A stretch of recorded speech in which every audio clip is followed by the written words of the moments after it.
Soy Mariana Barreña. Vamos a tener un conjunto de clases sobre la unidad 7 del programa de macroeconomía y política económica, la materia 278, que trata sobre economías abiertas. Y entonces vamos a trabajar el conjunto de modelos de esa unidad.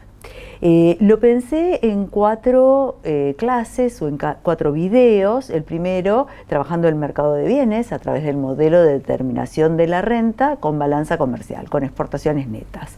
El segundo, con el modelo Mandel-Fleming, pero la versión de Blanchard, que es nuestra bibliografía principal.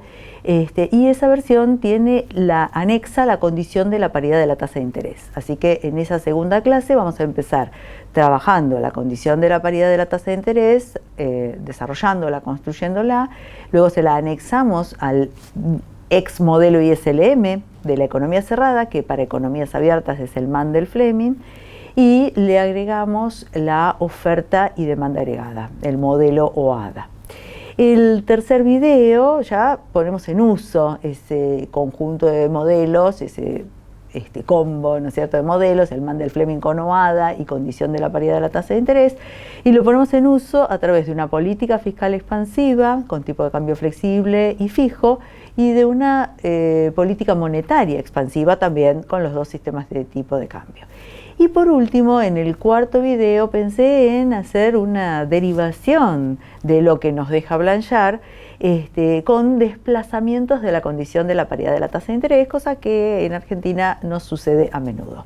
Así que, ¿qué les parece si empezamos a trabajar? Acá tenemos la bibliografía de la unidad, y en esa bibliografía, bueno, nosotros vamos a estar trabajando con Blanchard Pérez Henry de 2011, Macroeconomía, Aplicaciones para América Latina, porque estos autores definen el tipo de cambio nominal a la manera americana, como lo hacemos y como lo usamos en Argentina, y el tipo de cambio real deriva de esta definición también, así que nos es más amigable a cómo estamos acostumbrados a trabajar con el sector externo y a pensar en el sector externo. Así que son los capítulos 18, 19, 20 y 21. Y bueno, en esta primera clase vamos a trabajar con el capítulo 19. Así que nuestro primer video o primera clase es el modelo de determinación de la renta con exportaciones netas. Empecemos por la ecuación del modelo. Nuestra demanda agregada, que recordemos que es el gasto de los agentes económicos domésticos y extranjeros, pero únicamente en el Producto Bruto Interno, en el PBI, o sea, en bienes y servicios finales interiores, que para la economía cerrada era el consumo, la inversión y el gasto público, o sea, era el gasto de los agentes económicos domésticos en bienes y servicios finales interiores. Ahora, al abrirla, estos agentes económicos domésticos pueden comprar en el mundo, o sea que también pueden estar demandando en bienes y servicios finales extranjeros. Esto no corresponde a la demanda agregada y vamos a tener que restarlo. Y o sea, las importaciones, y también como la demanda agregada incluye el gasto de los agentes económicos extranjeros en nuestro PBI, hay que incorporar las exportaciones. Así que a la Z de la economía cerrada le vamos a agregar la balanza comercial. La vemos en la ecuación: consumo más inversión más gasto público más exportaciones netas. Entonces ya conocemos cuáles son los factores determinantes del consumo, la inversión y el gasto público. Pensemos, agreguemos los factores determinantes de la balanza comercial. En el caso de las exportaciones, dependen de la renta internacional, o sea, la renta del resto del mundo. Si el resto del mundo está en expansión, va a comprar más y también nos va a comprar más a nosotros. O sea que hay una relación creciente entre las exportaciones y la renta internacional. Y por lo tanto, esa renta internacional también determina en forma creciente a las exportaciones netas. Más renta internacional, más exportaciones netas. Y al revés. Si baja la renta internacional, bajan las exportaciones y bajan las exportaciones netas. Relación creciente. El otro factor determinante de las exportaciones es el tipo de cambio real. Que, bueno, ya sabemos que está determinado por el tipo de cambio nominal, el precio de los bienes extranjeros y el precio de los bienes interiores. Así que más tipo de cambio real más competitividad internacional, más venta en el mundo, somos baratos, así que más exportaciones. Relación creciente entre el tipo de cambio real y las exportaciones y por lo tanto también con las exportaciones netas, ya que las exportaciones suman en ese concepto, en la balanza comercial. En cambio, cuando estamos hablando de las importaciones, bueno, si a mayor tipo de cambio real somos más baratos, nos conviene comprarnos a nosotros mismos. El mundo nos resulta caro, así que bajan las importaciones, sustituimos importaciones. Y entonces hay una relación decreciente entre las importaciones y el tipo de cambio real. Pero como las importaciones restan en la balanza comercial, a mayor tipo de cambio real, menores importaciones, mayores exportaciones netas. Así que vemos en la ecuación completa, donde está la balanza comercial, que hay un signo positivo debajo del tipo de cambio real. Fíjense el detalle de denominar importaciones como epsilon Q. Nosotros estamos habituados a decir, bueno, importaciones M, ¿no es cierto? Pero no tenemos en cuenta que las compras externas están denominadas, bueno, en términos reales, en unidades de bienes extranjeros. Y Blanchard, entonces, bueno, no usa la M para denominar a las importaciones, usa la Q, pero la multiplica por el tipo de cambio real, porque lo que está haciendo de esa forma es expresar a las importaciones en unidades de bienes interiores, lo cual es muy correcto para poder hacer esta suma algebraica, ya que el resto de la ecuación está denominada en bienes interiores. Muy bien, ¿qué nos falta? Los determinantes de las importaciones, además del tipo de cambio real. Las importaciones están determinadas por nuestra propia renta. A mayor renta se desencadena el proceso multiplicador del gasto autónomo y aumenta el consumo, se desencadena el principio acelerador de la inversión y aumenta la inversión, así que también aumentan las compras externas para abastecer a ese consumo de esa inversión, que se abastece con PBI, pero también con compras externas. Así que a mayor renta nacional, a mayor renta doméstica, mayor volumen de importaciones y hay una relación creciente entre las importaciones y la renta, pero como las importaciones restan en la balanza comercial, hay una relación decreciente con la balanza comercial, con exportaciones netas. Y a mí me gusta en todo el programa estar trabajando un poquitito con expectativas, no hacer como Blanchard, que deja el tema expectativas para determinados capítulos y lo ignora en el resto del libro. Nosotros vamos siempre trabajando con por lo menos una variable y elijo la renta esperada. Entonces ustedes ven que en el consumo está planteada la relación creciente entre el consumo y la renta esperada, en la inversión también, y bueno, por lo tanto corresponde plantearla en las importaciones. A mayor renta esperada para el futuro, entonces hoy vamos a importar más para abastecer ese mayor consumo actual, efectivo, y mayor inversión efectiva. Y como las importaciones están restando, la relación es decreciente entre exportaciones netas y renta esperada. Así que ya tenemos las ecuaciones y un poquito, bueno, relaciones funcionales de nuestro modelo, porque fíjense que si bien hay una ecuación, cada uno de los componentes, consumo, inversión y exportaciones netas, no están establecidos como una ecuación, sino como relaciones funcionales. Bueno, y vamos a construir la balanza comercial ahora, vamos a desprenderla. En realidad vamos a abrir a la economía, al comercio internacional, nuestro modelo de determinación de la demanda. Y acá vamos a hacer un comentario. Primero, nosotros con Blanchard, cuando trabajamos el modelo de determinación de la demanda, la primera versión que trabajamos fue el keynesiano simple. O sea, simplificamos al modelo suprimiendo el principio acelerador de la inversión. Y nos quedó solamente el consumo dependiendo de la renta y por lo tanto eso nos permitía trabajar con una demanda agregada lineal. Luego, cuando fuimos a construir el modelo ISLM, al construir la IS, Blanchard vuelve a introducir el principio acelerador de la inversión y deja de trabajar con ecuaciones, empieza a trabajar con relaciones funcionales para simplificar el álgebra del modelo, pero enriquecerlo incorporando el principio acelerador de la inversión. Y entonces Z dejaba de ser lineal y tenía una forma, una pequeña ondulación, ¿no es cierto? En sector externo, Blanchard no suprime el principio acelerador de la inversión, no sacrifica eso en el análisis, lo deja rico, pero simplifica la forma y vuelve a trabajarla como lineal. O sea que hace como un mix, no del todo correcto, ¿no es cierto? Pero es como un keynesiano simple en cuanto a que es lineal, pero en el análisis deja incorporado el principio acelerador de la inversión. Así que ese comentario.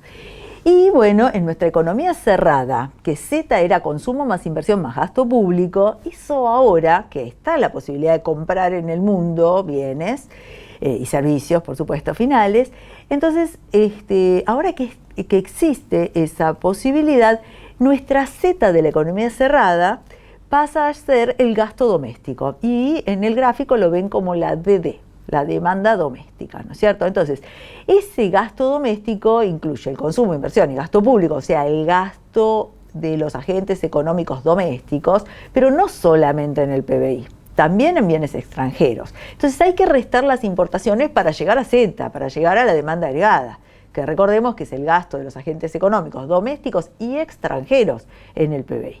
Y entonces al restar las importaciones pasamos a tener lo que se llama la absorción doméstica, que es el gasto de los agentes económicos domésticos solamente en el PBI. O sea, consumo, inversión, gasto público menos importaciones. Pero las importaciones, recordemos que tenían una relación creciente con la renta. Así que las importaciones, al restárselas al gasto doméstico, hacen que la absorción doméstica tenga menos pendiente. Va perdiendo pendiente.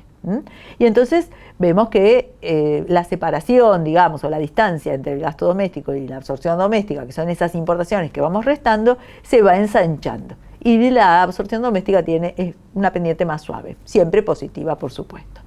Ahora lo que nos falta para llegar a Z, a la demanda agregada, es sumarle el gasto de los agentes económicos extranjeros en el PBI, que son nuestras exportaciones, nuestras ventas externas. Y esas no dependen de nuestra renta, sino de la renta de aquellos, del resto del mundo, que es una variable exógena. Así que las exportaciones son una constante respecto de nuestra renta y al sumársela a la absorción doméstica, bueno, solamente se desplaza la absorción doméstica hacia arriba. Y esa es Z, que está en color verde, ahí, bueno, desplazada hacia arriba en un monto constante que son las exportaciones. Muy bien, y entonces, si nosotros hacemos la diferencia entre la Z, ¿no?, y el gasto doméstico, ¿qué nos queda? Bueno, Z, que es consumo, inversión, gasto público más exportaciones netas, menos gasto doméstico, que es consumo, inversión, gasto público, la diferencia es la balanza comercial. Así que esa diferencia entre D y Z, ¿sí?, es como un moño que ven, ¿no es cierto?, ahí arriba, miren, está acá abajo ya más detallado, es el resultado de las exportaciones netas, que a la izquierda del cruce entre el gasto doméstico y la demanda agregada tiene signo positivo, o sea, las exportaciones superan a las IMPO, y a la derecha pasa lo contrario, tiene signo negativo, las importaciones son mayores a las exportaciones. En el gráfico que vemos ahora al costado vamos a tener simplemente derivada en un gráfico inferior esa balanza comercial. Y fíjense que se ve simplemente trasladando 2 puntos, podemos tener las exportaciones netas como una recta. Yo acá tengo trasladado 3 puntos y veo la situación de superávit, la situación de equilibrio comercial a ese nivel de renta. Blanchard lo llama la renta del trade balance, del balance comercial equilibrado, de la balanza comercial equilibrada, del balance comercial, y una situación de déficit. Y así que ahora podemos trabajar solamente con Z y con exportaciones netas. Olvidarnos de nuestra construcción de Z, ya tenemos Z, que sabemos que tiene una pendiente más suave que en la economía cerrada, y tenemos en el gráfico inferior la balanza comercial. Y lo que nos falta acá es encontrar el equilibrio doméstico, que para eso incorporamos la recta de 45 grados.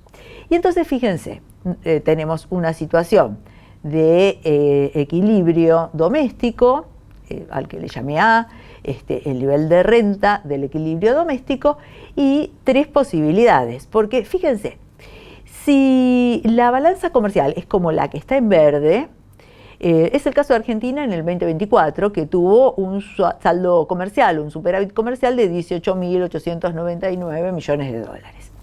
Pero fíjense, en este artículo de junio de 2025 dice que se espera que en el año 2025 haya déficit comercial. Bueno, a esta altura todavía no hay déficit comercial, pero bueno, esto es lo que decía el autor de este artículo periodístico. Si la balanza, en ese caso la balanza comercial sería como la que está en rojo, ¿ven? Que para la renta de equilibrio presenta una situación de balanza comercial en el cuadrante negativo.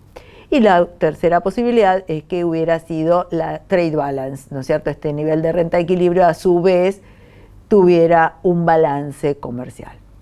Y recordemos que cuanto más abierta es la economía, menos pendiente va a tener Z, porque más le va a estar sacando pendiente las importaciones, y por lo tanto más pendiente va a tener XN, porque a mayor renta más se van a deteriorar los saldos comerciales. Y al revés, cuanto más cerrada es la economía, más pendiente va a tener Z y menos pendiente va a tener la XN, hasta que en la economía cerrada Z tiene la máxima pendiente posible y la XN es 0.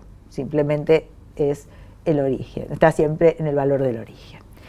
Bueno, muy bien. Simplemente repasar un poquitito el multiplicador keynesiano, pero no lo vamos a desarrollar, simplemente comentar. Habíamos en la economía cerrada trabajado con un multiplicador keynesiano muy sencillo, el que no tenía principio acelerador de la inversión, ¿no es cierto? Entonces fíjense que la expresión de equilibrio de la renta se transformaba en K, 1 dividido la propensión marginal a ahorrar, por el gasto, este es el multiplicador keynesiano, por el gasto autónomo, donde los impuestos no dependían de la renta, no había impuestos como el impuesto a las ganancias, T1 era 0, donde no había principio acelerador de la inversión, A era 0, y donde la inversión también estaba como una constante, ¿no es cierto? Luego vimos un multiplicador keynesiano más complejo, donde sí aparecía el principio acelerador de la inversión. Fíjense que ya era positivo y le daba más fuerza al multiplicador keynesiano, está restando como la propensión marginal a consumir, así que esto hace más chico el denominador, mayor el cociente, o sea, más fuerza tiene el multiplicador keynesiano. También acá está apareciendo el impuesto como impuesto a las ganancias, un impuesto directo que depende, la base imponible es la renta, su variación depende de la renta, y que fíjense que está sumando, o sea, está agrandando el denominador, así que le da más, le da menos fuerza, le quita fuerza al multiplicador keynesiano. Y bueno, ahí está bien completito el gasto autónomo, también aparece la relación, o sea, una B distinta de 0, la relación entre, o la sensibilidad de la inversión a la tasa de interés. Y en una economía abierta y compleja, o sea, poniendo todo lo que podemos poner, bueno, tenemos que introducir la balanza comercial. Entonces tenemos que poner la elasticidad de las exportaciones a la renta internacional y al tipo de cambio real, también la sensibilidad, la elasticidad de las importaciones a la renta nacional y al tipo de cambio real, y bueno, y también sus componentes autónomos, ¿no? Tanto para las Expo como para las Impos. Y aquí, en esta ecuación, ya está todo integrado, ¿no? Y entonces, ¿cómo nos queda el multiplicador keynesiano? Fíjense, en la ecuación de equilibrio, no olvidemos que si ponemos I igual a Z es porque estamos hablando de un caso particular del equilibrio. En la situación de equilibrio, la renta nos queda compuesta por el multiplicador keynesiano y el gasto autónomo. Y el multiplicador keynesiano, fíjense que pierde fuerza por la elasticidad de las importaciones a la renta, porque M está sumando, como los impuestos, ¿no es cierto? Entonces está haciendo más grande el denominador, más chico el cociente. Y en el gasto autónomo aparece el componente autónomo de las exportaciones netas, aparece la sensibilidad de las exportaciones a la renta internacional y bueno, y la sensibilidad o elasticidad de las exportaciones netas al tipo de cambio real. Así que ahí tenemos completito el multiplicador keynesiano. Vamos a ir usando este modelo para terminar. Entonces, fíjense, supongamos una baja, primero vamos a plantear que cambia algo en Z, pero que todavía no afecta a XN directamente. Entonces, por ejemplo, baja el gasto público. Podría ser bajan las transferencias, suben los impuestos o una política monetaria contractiva. Algo que hace reducir consumo, inversión o gasto público, pero que no toca la balanza comercial directamente. Y entonces, como se trata de variables exógenas al modelo, se desplaza Z hacia abajo y va a bajar la renta. Y al bajar la renta, ahora sí, bajan las importaciones, mejora la balanza comercial y tenemos un movimiento a lo largo de XN. Primera posibilidad. Segunda posibilidad, ahora sí vamos a la balanza comercial. Baja la renta internacional y esto nos hace reducir exportaciones y por lo tanto exportaciones netas. Y como la renta internacional es una variable exógena, se desplaza XN hacia abajo. Y como XN es parte de Z, se desplaza Z hacia abajo. Fíjense que acá están, bueno, sí, están en igual escala, los veo en igual escala. Y entonces, al bajar la renta, empiezan a bajar las importaciones y mejora la balanza comercial. En este gráfico, en este caso, la mejora de la balanza comercial por caída de la renta y caída de importaciones compensa el deterioro inicial generado por la baja de la renta internacional. No necesariamente es así, ¿eh? Y también podríamos pensar en otro caso que es muy particular, que es el caso de la renta esperada. Supongamos que baja la renta esperada. Eso va a hacer bajar las importaciones y mejorar la balanza comercial. Así que XN se va a ir hacia arriba. Pero la renta esperada hace bajar el consumo y la inversión. Así que Z se va y siempre consumo e inversión van a ser mayores que las importaciones, porque también está la baja correspondiente al PBI. Entonces las importaciones capturan una parte de la reducción de los otros dos. Así que es muy raro lo que sucede porque Z se va para abajo, pero XN se va para arriba. Y luego, por la baja de la renta, debido al desplazamiento de Z para abajo, va a bajar importaciones y va a nuevamente, pero debido a la renta en ese caso, y entonces va a haber un movimiento a lo largo de la XN. Entonces fíjense que es un caso muy particular, ¿no es cierto? XN mejora por dos vías. Una porque bajan las importaciones por la baja de la renta esperada y otra porque bajan las importaciones por la baja de la renta. Una desplaza XN y la otra movimiento a lo largo de XN. Bueno, se los dejo para hacer y pensar un poco. Último caso importante es el de la depreciación real. Que la depreciación real puede venir por suba de tipo de cambio nominal, por suba de los precios internacionales o por baja de los precios domésticos. Cualquiera de las dos, tres.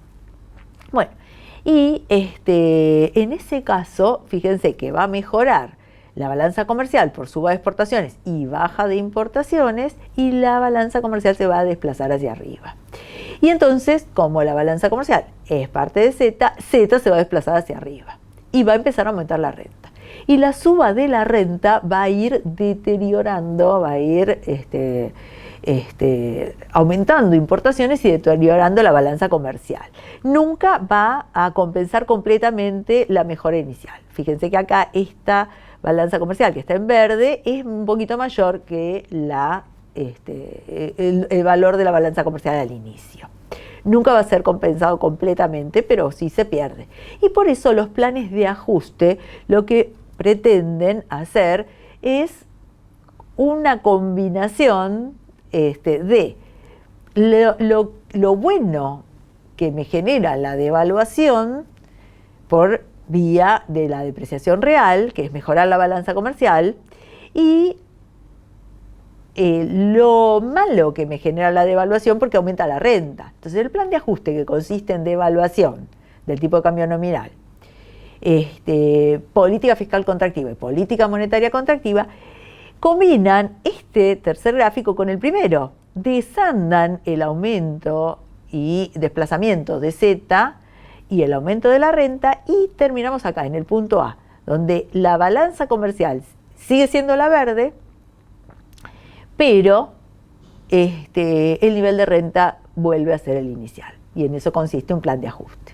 Último tema, la condición de Marshall-Lerner y la J dinámica. ¿De qué nos habla la condición de Marshall-Lerner? Nos dice que en realidad cuando hay una devaluación, una depreciación real, es cierto que aumentan las exportaciones, porque somos más baratos, en volúmenes, pero eso lleva tiempo. Es cierto que que se reducen las importaciones en volúmenes, que sustituimos importaciones, pero eso lleva tiempo también. Lo que pasa inmediatamente, rápidamente, es que se encarecen las importaciones en unidades de bienes interiores. Y eso sucede inmediatamente. O sea que lo que primero sucede ante una depreciación real, que la depreciación real puede ser por devaluación o depreciación nominal, o puede ser por cambio en precios internacionales o precios domésticos. Bueno, lo que primero sucede, fíjense, este gráfico es de Blanchard, es que empeora el resultado comercial, baja el resultado comercial. Y luego, con el tiempo, 6 meses a un año, que empiezan a mejorar los volúmenes exportados y a reducirse los volúmenes importados, entonces empieza a mejorar el saldo comercial.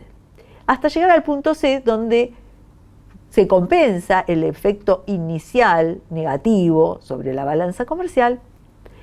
Y bueno, y a partir de ahí, el resto de recuperación, de mejora de la balanza comercial, el resto es mejores ganancias, ¿no es cierto? Aumenta la balanza comercial.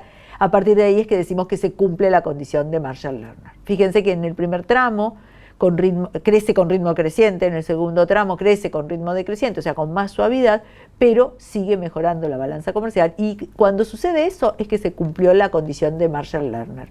Y la J dinámica lo que nos muestra es esa evolución de la balanza comercial en el tiempo, dinámica porque tenemos en el eje el tiempo. Así que muchas gracias, espero que les haya servido este video.